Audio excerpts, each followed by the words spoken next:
Welcome back. So a little bit later than advertised, we're moving to our next speaker, who is, I'm going to try and get his name right, it's Timothy Njakasi. So Timothy is going to talk a little bit about biological and regenerative approaches to crop growing. He is the managing director of Kasenga Riverford Organic Centre in Uganda, and he's a very experienced organic farmer and grower, involved in a whole raft of community-based farming organisations over the last number of decades. And more recently, the farm has been turned into a rural training centre for integrated sustainable agriculture. So without any further ado, we're going to hand over now to Timothy. Hello, my name is Timothy Njakasi. I'm speaking all the way from Uganda, East Africa. I'm glad to be part of the BioFarm conference for my first time. And I'm very excited to hear from you all, and I'm looking forward to being part of more of the BioFarm conference's activities. And a big thank you go to all previous presenters and all those behind this conference, especially thanks goes to Mr. Klaus Lindberg, who introduced me to the BioFarm team. It is events like this that assure us and therefore make it possible for more individuals from different walks of life to appreciate, improve, and apply biological or regenerative organic approaches to agriculture. Allow me to share with you my video concerning the presentation of BioFarm agriculture. Thank you.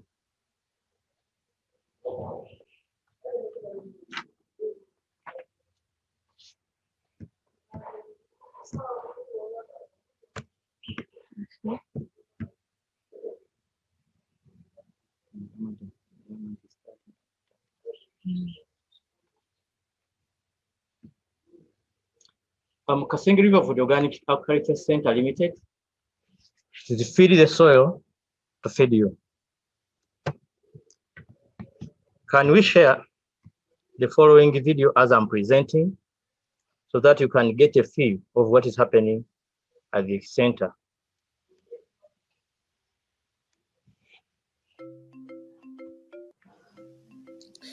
Hello, Uganda is known to be an agricultural country. 70 to 80% of small-scale farmers who contribute to the economy of the country. I am an agriculturist by profession and worked for the government for 12 years.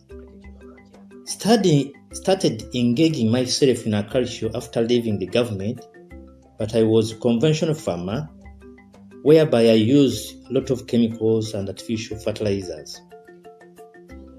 In 1998, I had an opportunity and got a scholarship to study organic farming in the UK for 9 months. During my study in the UK, I was posted to Riverford Organic Vegetables for internship for 2 weeks, where I got more experience in organic farming.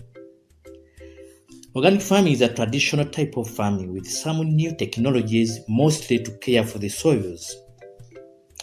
Timothy Njakasi is my name, the managing director of Kasenga Riverford Organic Agriculture Center Limited, situated in Mukono, Uganda. Kasenga Riverford Agriculture Center is one of the few training centers in Uganda, and it offers training in sustainable organic agriculture from soil conservation to marketing of organic produces. Our emphasis is put on vulnerable people, women, youth, and people with disabilities. It is all about the mindset of the people that we focus on so that they understand that organic farming is the only way to conserve our soils and the environment in Uganda. The training center offers training whereby 70% is hands-on and the remaining 30% is theory. Kasenga hosts interns from colleges and universities, national and international institutions. Also offer agro-tourism. We do consultation to upcoming farmers, especially those who plan to retire from the government and other sectors of employment. We carry out catering services. We have camp venue for tourists. And of course, we've got accommodation.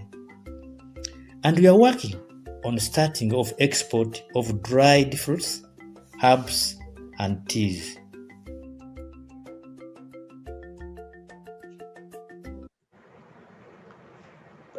The services we offered at Kasenga Riverford Organic Agriculture Center Limited, of course, as I mentioned earlier, we've got agricultural training, whereby we have different types of people, like the farmers themselves, the students who come up for a training.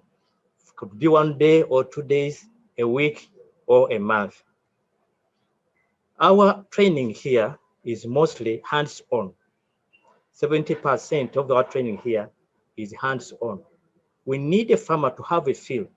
If it is making compost, he has to make it. By doing the practical, you can't forget. So hands-on here is emphasized. Trainers implementation. We make sure that people who come here for training, they go back and practice. And what we usually do, we make a follow-up to see our students, how they are performed. So we emphasize on implementation. As you can see, we have so many people or farmers who come for training who have implemented, and you've got a lot of success, especially when I look at the urban farming. People have really done a lot to make sure they implement what they have. Then we have agricultural consultation. We get so many people who come here for consultation, like some people leave their job and they have to go for farming because, as you know, Uganda is an agricultural country.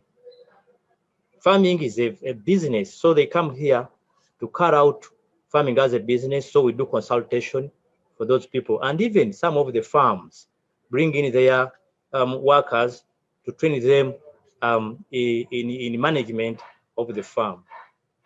Agricultural production also, of course, we follow it like if you train the farmers, they have to go back and do practice. Here at the center, we cut out different types of crops, and also we rear animals, 1-0 grazing, so that we can really, because this type of farming is mixed farming, which can look at the soil and the crops can benefit from the good soils. We also cut out agrotourism. Agrotourism, this is where people come to see what is happening at the farm, and they have a feel on what is taking place. And from here, they go back and implement of what they have seen. We usually get students from different secondary schools, universities, and even some companies send here their workers to come and learn so that they can have something to be done in the future. We also attend this agrotourism. We also attend seminars and exhibitions.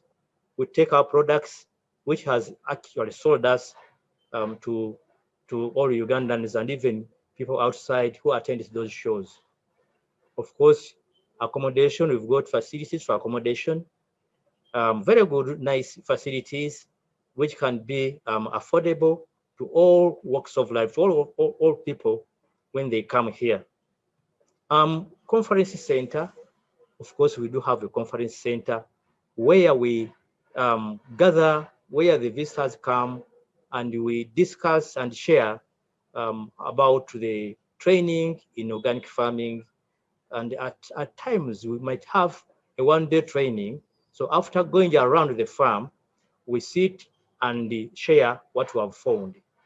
Camp and the party venue. This is a nice place for camp and party venue. We really involve people who come for party venue. Actually, when they come, they don't stop on the party. They see what is going on and learn more about sustainable organic agriculture. Catering, we are the most very first-class catering people in Uganda. because what we prepare is 80% mostly is organic food. So we cater for all stages of people who come here for a training or for a party. Kasenge, at times you can wonder, because we are at the hill, and you can't expect crops to grow at the hillside. But now in Kasenge, we have tried our best, and you can see wonders as far as crop production is concerned. Now let us look at biological regenerative approach. Agriculture pioneers developed organic farming system to restore soil productivity and seed quality. Like a slow tilling, of course, as I said, our land is sort of slippery, and we cut out all the activities like digging trenches to catch the soil, the moving soil with water. And you have done it. Actually, when you come, you wonder how you have done it. And some people who come here, they wonder, because they say that their soils are very good compared to ours, but they are seeing things here are growing very nicely. So all those practices, we do it here. Organic agriculture, a production system that is managed to respond to site-specific condition by introducing cultural, biological, and mechanical practices that foster recycling of resources. We need recycling of resources, because if we have only one resource, like when we look at the some of the nutrients, if it is just one nutrient, it will not perform well. But we need to have a recycling of resources to promote a ecological balance and conserve biodiversity. You have to understand that each farm is a unique individual, considering soil, texture, type, conditions. Like you can't say that hilly soils are the same as swampy soils. So you need to put that into consideration. Climate, temperature, rainfall. Some areas, of course, have got heavy rainfall. Like here in Mukono, where we are situated, we have rains. But when you go in the north and east, the rains are rare. So you have also to compare the climate. Crop, livestock production system, wildlife beneficial pests, and the farmer objectives, market needs. You need to, you see, when you are doing something in farming, you have to look at a market. You have to make sure that whatever you grow is in the market. That's why we always tell people to do market survey before they do anything as far as production is concerned. Integrated practices, multiple factors for each goal. Weeds are managed by one, crop rotation. Crop rotation, you know that it is the changing, it is the changing of crops. You don't need to do what we call monoculture. You have to, and you have to put that into consideration, that you have to have the companion crops growing together. At times, there are some deep-rooted crops and shallow-rooted crops. So when you are doing crop rotation, you have to put that one into consideration. Cover cropping, this is also very important. With the cover cropping, you are doing what? You are making sure that you control the erosion, and even the materials which you have used for covering, when they rot, they put in nutrients. And again, other materials that is being used to cover the crops, because we might having a live materials like you know, we have the live materials like the nitrogen fixing plants, like the beans, you can use them, like coriander, you can use them, magiki bean, you can use them, so that you can control the erosion. Optimum crop and nutrient management. You need to make sure that that's why spacing comes in. You need to do spacing so that the crops can have enough area for feeding itself. timely cultivation. This is very important. In most cases here, or all over the world, when you don't plant timely, you get problems like pest infestations. Pests have got their own periods where they come and invade the crops. So you must make sure that you have the what? The timely planting. Prepare your bed in time so that you can achieve what is you're supposed to do. Integrate practices, multifunctional components like cover crops, which I mentioned. This prevent erosion. Cover crops prevents erosion. Then add organic matter. This is really very important. Like people who uses this inorganic agriculture, inorganic fertilizers, those are just short-lived. For example, I made a research on bananas. If I use compost on banana, I can take about 3 years without adding compost. But again, when you use these artificial fertilizers, every year you have to add the artificial fertilizers. So always good to add organic matter. Fixed nitrogen legumes. You have to grow legumes which fixes nitrogen naturally and take up surplus nitrogen like grasses, and even it suppresses weeds. Cycling. Recycle fertility resources on the farm. Cover crops and green manures. These are very important. Animal manure, other on-farm residues. You see, in organic farming, you don't lose anything. Everything is recycled, and then it brings back the good results. Deep-rooted crops and prevention nutrient loss via runoff and erosion. Ecological balance. This maintains a healthy living soil. I have to repeat this. This maintains a healthy living soil. When I talk of healthy living soil, this is the soil which is left without using chemicals, and it allows the microorganism to act. These microorganisms are living organisms in the soil that makes our soils fertility. So you have to maintain the healthy living soils. Provide NPK, that's nitrogen, potassium, and phosphorus, but not too much. Actually, when you do the compost also neutralizes all those nutrients together and they release them according to the plant needs. Use culture and biological pest control. Yeah, because now when you look at those days in the 50s and whatever, we are not having these chemicals and the inorganic fertilizers. But our grandfather, and grandmothers used to do culture and biological pests. You leave the pests to control themselves. Then also utilize least toxic pest sprays when needed. Biodiversity, crops, livestock, insect life, native vegetation, wild habitat. As I've mentioned, all those components form biodiversity, and they have to exist for people to live in a good biodiversity so that we can live in a good environment. Let us talk about insects. Despite their small size, the sheer numbers or biomass of insects means that they have a significant impact on the environment and therefore upon lives. Insects represent more than half, about 53% of the 1.5 million species of living organisms known to science.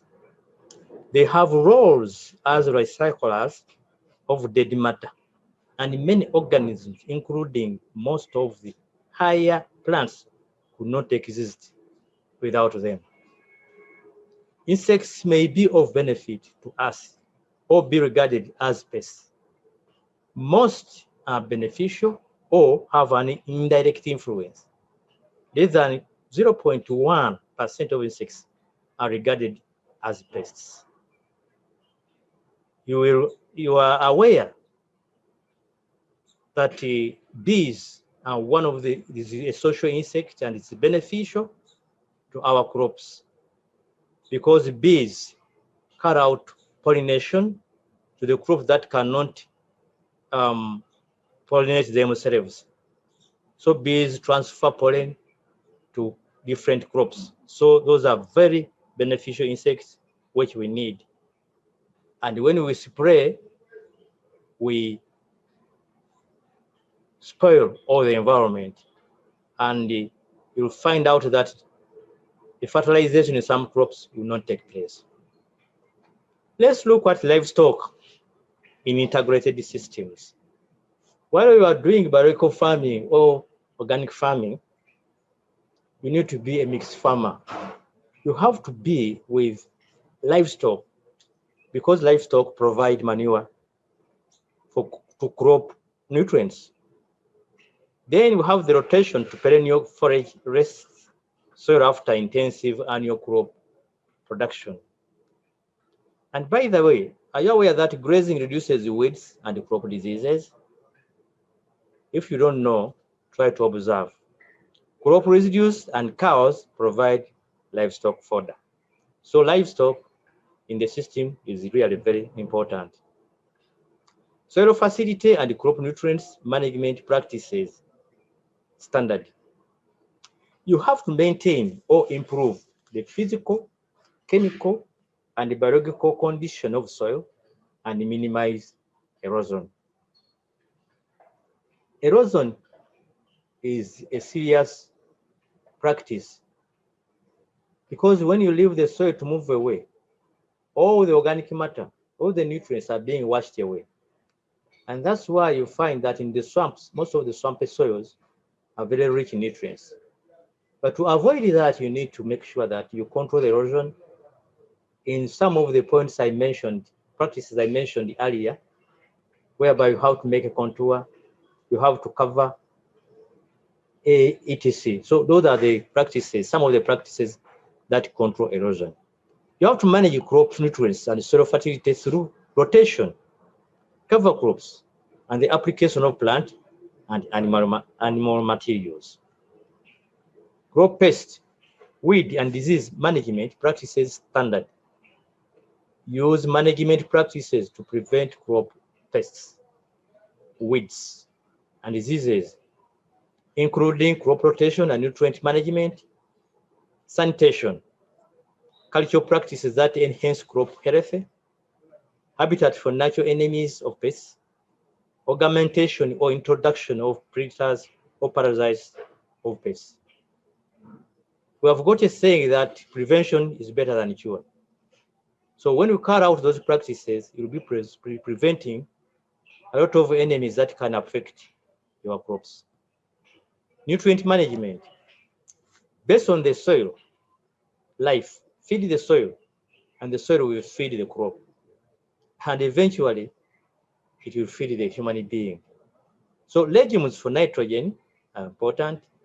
Slow release organic fertilizers as supplements, and less emphasis on soluble fertilizers. As I said, these soluble fertilizers, they just work for a short time. And when you come out to the organic farming fertilizers, those take a long time take longer time in the soil, and the plant just get little by little, and you don't need always to add organic matter, organic fertilizer to the soil. It can take long in the soil supplying the crops. Pest management, preventive practices, for example, sanitation and crop rotation. You must make sure that your field is clean and you cut out crop rotation. By doing so, you'll be preventing the pest infestation. Biological-based uses natural enemies of pests. Biologically, pests can be controlled. For example, you can plant cabbages and mix them with onions. As you are aware that onions will be repelling the pests because of the smell. Then none-use of synthetic pesticides protects water and wildlife. Ladies and gentlemen, we have to know the components of farming, whereby man is a leader. If man is not there, nothing can be achieved. And it is the man who destroyed the environment. So this is now the time people to know that we are very important and you have to manage the environment by managing other components. As I said, man is the main person, is the main of the 5 components. Then we have the animals, we have the trees, we have the soil, we have the crops. All are co-dependent and indivisible. Each one depends on each other. So we need a system that doesn't break the ecosystem. Then the principles of organic farming or biological farming.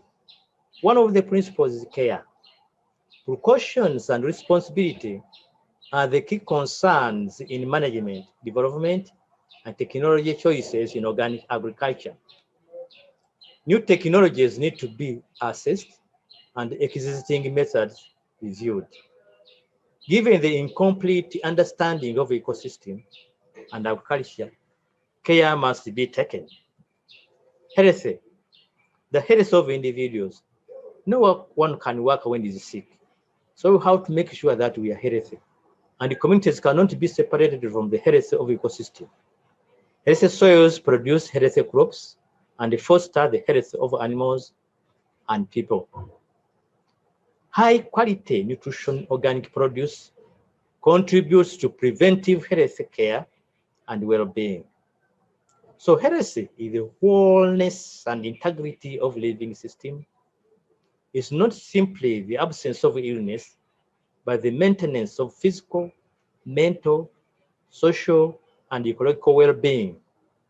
Immunity, resilience, and regeneration are key characteristics of health. Fairness.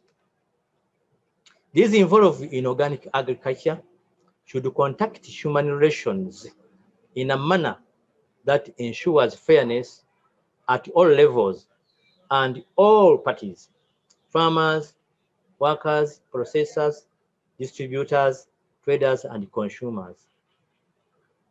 My friend, a farmer, let the workers be part of the farm. Let them share what can be shared. They will become good people on the farm and they will work to their expectation. So organic agriculture should provide everyone involved with a good quality of life and contribute to food sovereignty and reduction of poverty. It aims to produce a sufficient supply of good quality food and other products. Fairness is characterized by equity, respect, justice, and stewardship of the shared world, both among people and their relations to other living beings. Ecology. Production is to be based on ecological processes and recycling. Nourishment and well-being achieved through the ecology of specific production. Environment. For example, in the case of crops, this is the living soil. For animals, it is the farm ecosystem for fish and marine organisms, the aquatic environment. So organic farming, pastoral, and wild harvest systems should feed the cycles and ecology balances in nature. Above all, we need to take socio-economic analysis of our impact, including gender analysis, benefit, gender analysis, and make sure entire communities benefit, not leaving anyone behind, and therefore transforming communities alongside all our work. Allow me to share with you the success of Kasenge Riverford Organic Training Center, which you are about to see or to view. Thank you.